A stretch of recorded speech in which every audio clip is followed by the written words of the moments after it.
Hello friends, আসসালামু আলাইকুম। কেমন আছেন আপনারা সবাই? আশা করি সকলে ভালোই আছেন। আলহামদুলিল্লাহ আমরাও ভালো আছি। তো ছোট্ট রান্নাঘর ব্লগসের আরেকটি নতুন ব্লগে আপনাদের সকলকে স্বাগত। তো এখন বাজছে সকাল 9টা 9:30 মতো হবে। এখানে মা রোশনকে নিয়ে এসেছে মাছ দেখাবার জন্য। ওইটুকুনি বাচ্চা, সেও আবার মাছকে খুব পছন্দ করে। মাছ খেতে পছন্দ করুক আর না করুক, মাছকে খেলা খেলতে খুব পছন্দ করে।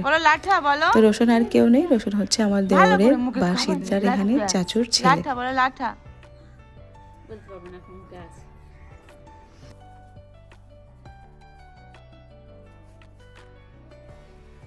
তো ছাদের উপরে থাকা ছেলে মেয়েদের ঘরে গিয়ে দেখলাম দুজনে আবার মারামারি করছে। বেশ খানিকক্ষণ দাঁড়িয়ে দাঁড়িয়ে দেখলাম ওরা দেখি মারামারিটা বন্ধ করে কিনা। তারপরে দেখছি কন্টিনিউ মারামারি করেই যাচ্ছে। তারপরে আর কি করলাম, আমি আবার এই গেটটা খুলে ভিতরে ঢুকে ওদেরকে একটু সরিয়ে দিলাম, না হলে ওই যে ডিম আছে, ডিমগুলো শেষ পর্যন্ত ভেঙেই যাবে। তো দুজনের মধ্যে থেকে একজনকে একটু সরিয়ে দিলাম আর একজনকে ডিমের মধ্যে বসিয়ে দিলাম। কি জানি ওদের আবার কী নিয়ে ঝগড়াঝাঁটি হচ্ছিল। মানুষের যেমন ঝগড়াঝাঁটি হয় কোনো না কোনো কারণে, ওদের মধ্যেও হচ্ছিল। যাই হোক, তারপরে আবার চোখ গেল, দুটো বাচ্চা দেখলাম মারা গেছে। তো মনটা খুব খারাপ হয়ে গেল জানেন। এই ছোট ছোট অবস্থায় বাচ্চাগুলো মারা গেলে সত্যিই খুব কষ্ট হয়। কয়েকদিন আগে দেখেছিলেন বড় বড় পায়রাগুলোও বেশ মারা যাচ্ছিল। কেননা জানি না, আমি বুঝতে পারছিলাম না। আসলে কয়েকটা পায়রা নতুন কিনে আনা হয়েছিল, হয়তো সেই পায়রাগুলোর মধ্যেই কোনো ভাইরাস ছিল। তারপরে এসে ওই পায়রাগুলোর জন্যই হয়তো আমাদের সুস্থ পায়রাগুলোও অসুস্থ হয়ে পড়লো। তবে এই বাচ্চাগুলো কিন্তু হয়তো ঠিকঠাক ফিডিং করানো হয়নি, সেজন্যই মারা গেছে। টাটা দাও, টাটা দাও, টাটা দাও। রোশন, রোশন, মাছ কি মাছ? এটা কি মাছ? এটা কি মাছ বলো? লাঠা।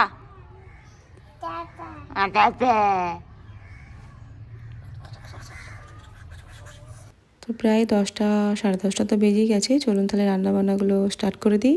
এখানে আমি ভাতটা তো অলরেডি বসিয়ে দিয়েছিলাম, ভাতটা ফুটেও গেছে। এখন আমি একটা বেগুন পুড়িয়ে নিচ্ছি। আর বেগুনটা দেখুন সাদা বেগুন। আর এই সাদা বেগুন পুড়িয়ে বা ভর্তা করে খেতে বা ভাজা করে খেতে মাশাআল্লাহ অনেক বেশি ভালো লাগে। আমার তো পার্সোনালি খুবই ভালো লাগে। আর এখানে আমি নিয়েছি সয়াবিন, সয়াবিনগুলো একটু ভিজিয়ে রেখে দিচ্ছি। আর এদিকে মা মাছগুলোকে একটু পরিষ্কার করে নিচ্ছে।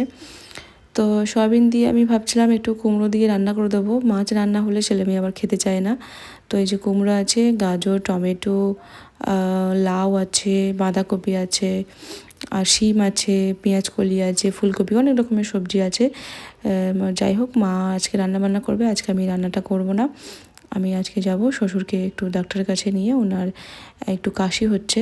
আর তাছাড়া উনি একটু হার্টের পেশেন্ট, তো ডক্টরের কাছে একটু চেক আপ করিয়ে নিয়ে আসবো। তার জন্য রান্নাটা মাই করবে। এবার যতক্ষণ আমি আছি ততক্ষণ একটু মাকে কাজটা এগিয়ে দিচ্ছি আর কি। তারপরে দেখলাম একটা ক্যারির মধ্যে শিম আছে, আর শিমের সাথে 4-5টা মতো শসা আছে। তো ভাবলাম এই শিম আর শসা একসঙ্গে থাকলে পরে কোনো সময় হয়তো বুঝতেই পারা যাবে না, মনেও থাকবে না, তো খাওয়া হবে না শসাগুলো। তার জন্য আমি একটু বার করে রেখে দিলাম। বাইরে থাকলে ছেলে মেয়ে দেখলে হয়তো একটা একটা করে কেটে খেয়ে নেবে। তো এখানে আমি এখন একটু মনে করছি মূলোর শাক ভাজবো। অল্প সামান্যই ছিল, কাটাই ছিল। তো এই যে সর্ষের তেল গরম করে এর মধ্যে রসুন থেতো আর কাঁচা লঙ্কা ফোড়ন দিচ্ছি। তবে শুকনো লঙ্কা দিলেই বেশি ভালো হয়। আর সাইডে দেখুন বেগুনটা পোড়ানো হয়ে গেছে, ওটা একটু ঢাকা দিয়ে রেখে দিলাম, তাতে করে বেগুনটা আর একটু ভালো নরম হয়ে যাবে। তো এই যে মূলো শাকটা দিয়ে দিয়েছি। আর মূলো শাকটা যেহেতু অল্প আছে, তাই জন্য আমি আজকে আর সিদ্ধ করলাম না আলাদা করে। বেশি বাসা থাকলে একটু আলাদা করে সিদ্ধ করে নিলে ভালো হয়। মূলো শাকটা মানে ভাজতে বেশ কিন্তু টাইম লেগে যায়। তো মূলো শাকটা দিয়ে অল্প সামান্য লবণ দিয়ে একটু পানি দিয়ে এর মধ্যেই সিদ্ধ করে নেব। তারপরে অল্প সামান্য চিনি দিয়ে ভাজা ভাজা করে নেব। আমি অবশ্য মূলো শাক ভাজাতে একটু চিনি দিয়ে থাকি। আপনারা কি দেন অবশ্যই কিন্তু কমেন্ট করে জানাবেন। যদি না দেন একবার হলেও দিয়ে দেখবেন, খুব ভালো লাগে কিন্তু খেতে। আর মূলো শাকটাও খুব সুন্দর করে ভাজাও হয়ে যায়। তো যাই হোক, আমি মূলো শাকটাকে একটু ঢাকা দিয়ে রেখে দিয়েছি, বেগুনটাও পুরানো হয়ে গেছে। আর এখানে সয়াবিনগুলো একটু সিদ্ধ হতে বসিয়ে দিলাম। আর এদিকে বেগুনের এই যে কালো কালো খোলাগুলো আমি একটু ছাড়িয়ে ফেলবো, দিয়ে এটাকে আমি একটু ছানা করবো। তো বন্ধুরা, আমরা তো ছানাই বলি, অনেকে আবার ভর্তাও বলে। আর অনেকে দেখেছি, আমি মোবাইলেতেই দেখেছি যে বেগুনের মধ্যে একটু রসুন, কাঁচা লঙ্কা এগুলো দিয়ে পুড়ায়। তবে আমি সেসব কিছু করি না, আমার খুব বেশ স্পাইসি পছন্দ হয় না। তো আমি একটু এই হালকা হালকা খেতেই পছন্দ করি। তো এই যে পেঁয়াজ কুচি নিয়েছি, আর এর মধ্যে দিয়ে দিলাম লবণ, আর নিয়েছি কাঁচা লঙ্কা। তো আমি দেখুন এখানে 2টো কাঁচা লঙ্কা নিয়েছি। অনেকে যদি যারা ঝাল পছন্দ করে তারা কিন্তু আরও 2টো নিত, কিন্তু আমার খুব একটা ঝাল পছন্দ হয় না। তো এই যে ভালো করে চটকে নিচ্ছি পেঁয়াজ, কাঁচা লঙ্কা একদম নরম হয়ে গেছে দেখুন পেঁয়াজটা। এবার আমি এর মধ্যে দিয়ে দেবো একটু সর্ষের তেল। মাশাআল্লাহ, এটা কিন্তু খেতে কিন্তু খুব ভালো লাগে। কিন্তু অনেকে আবার দেখেছি এর মধ্যে টমেটো পুড়িয়েও দেয়। তবে টমেটোটাকে পুড়িয়ে টমেটোটাকে আলাদা করে ভর্তা বা ছানা করলে মনে হয় আমার সেটা বেশি ভালো লাগে। আমার বেগুনটাকে ব্যাস এইরকমই সিম্পলি বেশি ভালো লাগে। তো যাই হোক, যার যেরকম ভালো লাগে সে সেরকমই খাবে, তাই না? তো এই যে তারপরে বেগুনটা এই যে দিয়ে দিলাম। এবার ভালো করে আমি এটা মাখিয়ে নেব। তো আমার পছন্দের বেগুন ভর্তা বা বেগুন ছানা কিন্তু রেডি হয়ে গেছে খাবার জন্য। কার কার জিভে পানি আসছে বলবেন। আমি জানি কারো জিভে পানি আসছে না, এরকম বেগুন ছানা দেখে কারোর জিভেই পানি আসবে না, তবে আমার খুব ভালো লাগে। আর এদিকে মূলো শাকটাও ভাজা হয়ে গেছে। আর মূলো শাকের মধ্যে আমি একটু বললাম না চিনি দেবো, চিনিটা দেওয়ার পরে মূলো শাকটা কিন্তু ঝরঝরে করে ভাজা যায়। আর এদিকে সয়াবিনটাও সিদ্ধ হয়ে গেছে। আর এদিকে আমি এবার সয়াবিন দিয়ে বললাম না এই যে কুমড়ো দিয়ে রান্না করব, তার জন্য আমি একটু এই যে মিষ্টি কুমড়োটা একটু কেটে নিচ্ছি। তো ডক্টরের কাছে আমার টাইম ছিল হচ্ছে 2টোর সময়। তো ভাবলাম বাড়িতে যখন আছি ততক্ষণ কাজটা মায়ের এগিয়ে দিই, তার জন্য এই যে কাটাকুটিটাও একটু করে দিচ্ছি। এই যে কুমড়োগুলো এখন কেটে নিচ্ছি। কুমড়োগুলো দেখুন কেমন কাটছি। তো মানে খুব বড়ও না খুব ছোটও না, এই যে মাঝারি সাইজের পিস করছি। তো কুমড়োটা আমার কাটা হয়ে গেছে। এবার একটা আলু কেটে নিচ্ছি। আর এই কুমড়ো দিয়ে আলু দিয়ে একটু 5 ফোড়ন দিয়ে এই সয়াবিনটা রান্না করলে কিন্তু খুব ভালো লাগে খেতে, একবার করে দেখবেন। যদিও আজকে আমি রেসিপিটা শেয়ার করতে পারবো না, কেননা মাই রান্না করবে। তো এই যে আমার আলুটাও কাটা হয়ে গেছে। তো তারপরে প্রায় 1টা বেজে গিয়েছিলো, আমি এই যে বেরিয়ে পড়েছি। আর এটা হচ্ছে আমাদের গ্রামের রাস্তা। আর এই রাস্তাটা দেখতে মাশাআল্লাহ অনেক বেশি ভালো লাগে। এত সুন্দর প্রাকৃতিক দৃশ্য দেখে তো মনটাই ভরে যায়। যাই হোক, এই যে একটা বড় নদী আছে, এখানে দেখুন মাছ ধরছে। তো খুবই ভালো লাগে এখানে যখন যাই। এই রাস্তাটা যদিও নতুন হয়েছে। তো যাই হোক, গ্রামের রাস্তা ছেড়ে পাকা রাস্তায় উঠে পড়েছি। আর সাইডে যখন দেখতে পাচ্ছেন এই যে ঘেরা আছে, এটা হচ্ছে আমাদের এখানকার বিএসএফ ক্যাম্প। তো অনেকটা জায়গা জুড়ে বিএসএফ ক্যাম্প আছে। এখানে ওরা ওদের ফ্যামিলি নিয়ে থাকে, কেউ ফ্যামিলি নিয়েও থাকে, কেউ সিঙ্গেলও থাকে। যাই হোক, সেটা আমার জানা নেই গো। তো আমাদের এখান থেকে প্রায় 1 ঘন্টা দূরত্বে, 1 ঘন্টা মতো টাইম লাগবে। বাংলাদেশের বর্ডার আছে, বাংলাদেশ আর যে ভারতের বর্ডারটা আছে। তো যাই হোক, এখান দিয়ে যেতে গেলে খুবই ভালো লাগে আমার। এত সুন্দর গাছগুলো, বড় বড় গাছ, এত সুন্দর ছাওয়া। যাই হোক, অনেকক্ষণ জার্নি করার পর ফাইনালি আমরা চলে এসেছি নার্সিংহোমেতে। তো চলুন ভিতর দিকে যাওয়া যায়। আর এই নার্সিংহোমে এলে পরে আমার মনে হয় আমি যেন কোথাও ভয়ঙ্কর একটা প্লেসে চলে আসলাম।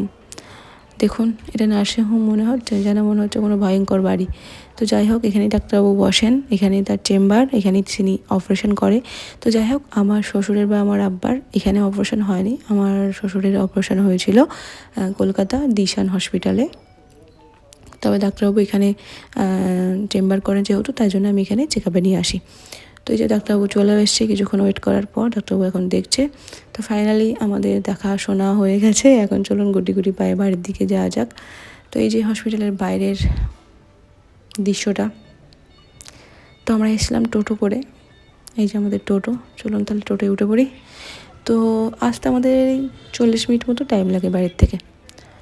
তো মাঝে একটু রাস্তায় দাঁড়ালাম, কেন কিনা ওষুধ নিতে হবে। ডক্টরের কাছে এসেছি, ডক্টর তো ওষুধ প্রেসক্রাইব করবেই, তাই না? তো এই যে অ্যাপেলে ফার্মেসিতে গিয়ে আমি সাধারণত ওষুধগুলো নিয়ে থাকি। তো অ্যাপেলে ফার্মেসির ভিতরে চলে গেলাম, ওষুধগুলো এবার নেব।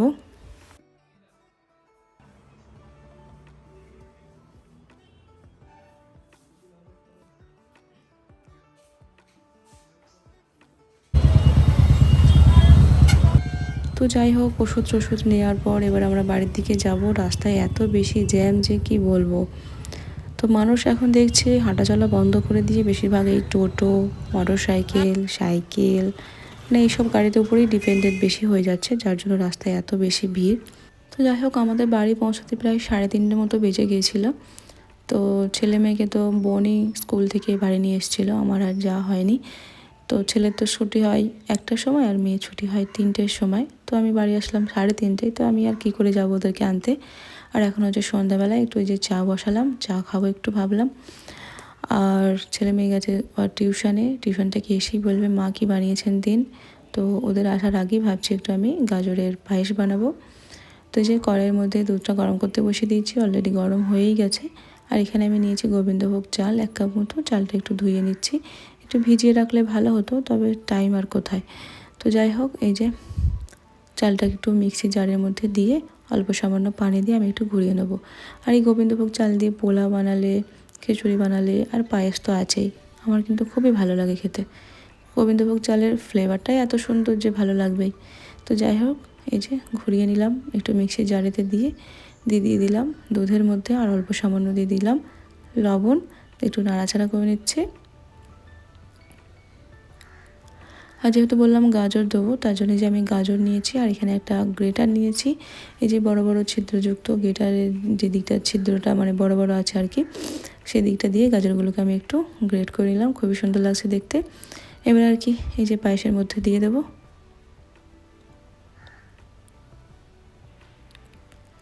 তো গাজরটা দিয়ে দিয়েছি, এবার আমি এর মধ্যে দিয়ে দিচ্ছি মিষ্টির জন্য চিনি। আপনারা চাইলে কিন্তু কনডেন্স মিল্কও দিতে পারেন, কনডেন্স মিল্ক দিলে বলে মাশাআল্লাহ টেস্টটা তো আরও বেশি ভালো হবে। তো চিনিটা দিয়ে আবার একটু নাড়াচাড়া করে নিচ্ছি।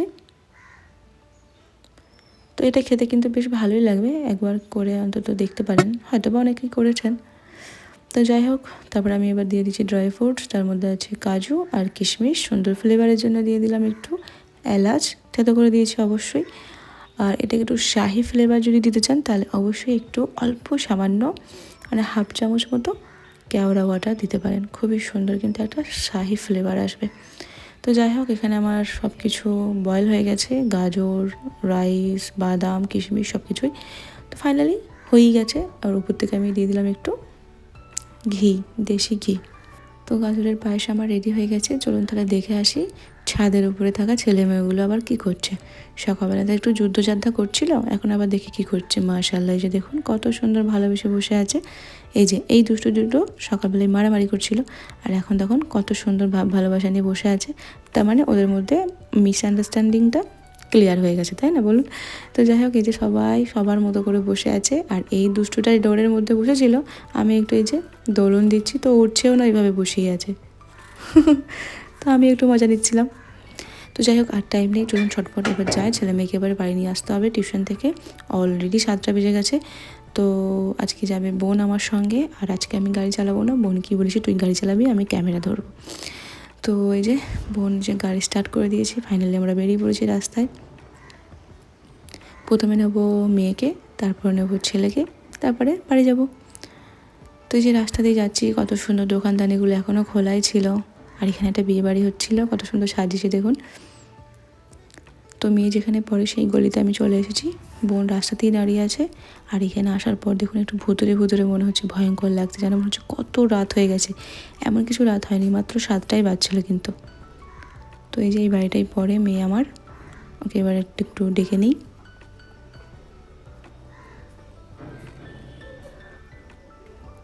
এই যে মেয়ে আর মেয়ের বান্ধবী নিচে আসছে। আর একটু জানি না দুজনে মিলে কেন একটু হাসাহাসি করছিল। তো আমি আবার ওকে জিজ্ঞাসা করলাম, এত কেন হাসছো, কি হয়েছে? কেন তো? হ্যাঁ,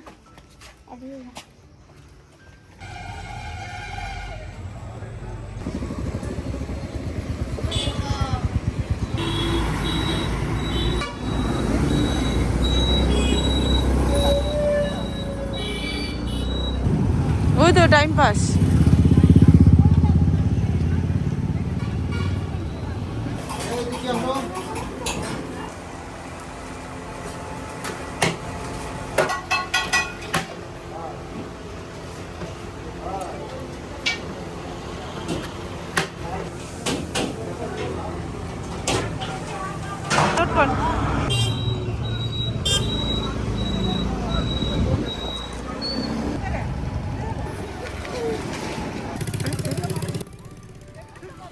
তো হঠাৎ করে বোন আর মেয়ের মধ্যে ঠিক হলো ওরা আজকে বিরিয়ানি খাবে। তো ফাইনালি রেস্টুরেন্টে গিয়ে বিরিয়ানি নিয়ে এবার এই যে ছেলেকে নিয়ে বাড়ি যাব। তো বন্ধুরা, এই ছিল আজকের আমার ব্লগ। কেমন লাগলো অবশ্যই কমেন্ট করে জানাবেন। আর এই ধরনের ব্লগগুলো দেখবার জন্য অবশ্যই চ্যানেলটিকে সাবস্ক্রাইব করে পাশে থাকবেন। আর সাবস্ক্রাইব করেও কিন্তু অল বাটনটা প্রেস করে অল সিলেক্ট করে রেখে দেবেন। তাতে করে যখনই আমি এই ধরনের রেসিপি বা এই ধরনের ব্লগ শেয়ার করব, তখনই আপনার নোটিফিকেশান পেয়ে যাবেন। তো এই যে এখন সবাই খেতে বসছে, আর এখানে হচ্ছে রেহানের